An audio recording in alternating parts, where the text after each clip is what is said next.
Hey guys, Sullivan here in Philadelphia. I got so motivated the other day to start on my second half of the island project that I forgot to film any kind of introduction, but I did turn on the camera for all the work. And I thought I'd show you guys where I'm at the beginning of day 2. This side definitely needed a lot more work.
So just a refresher, that's the other side. And here we are on this side.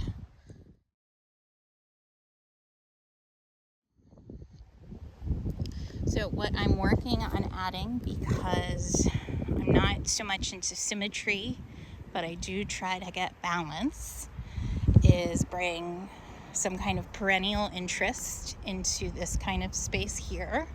And I'll show you what I've already planted. And then spreading out the irises a bit. I have some roses that belong over there that I got planted. Since I had some grasses here that didn't do very well, I am trying some different ones.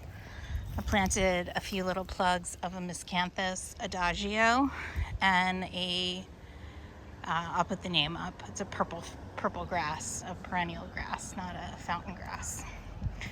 And then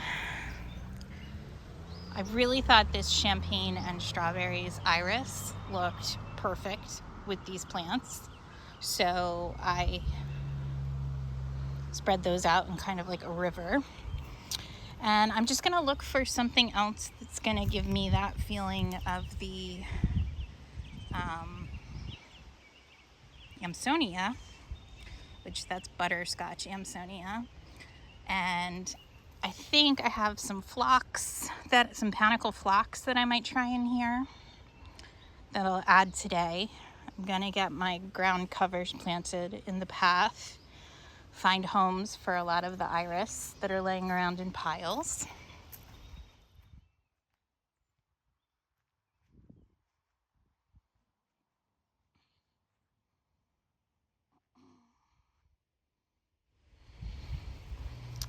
I planted 3 proven winners. I'll get the tag. Garnetta, small hydrangea. These are 2.5 by 2.5. So, and you know, on this side of the planting, they'll get a little bit of shade. And yeah, so still a lot of room.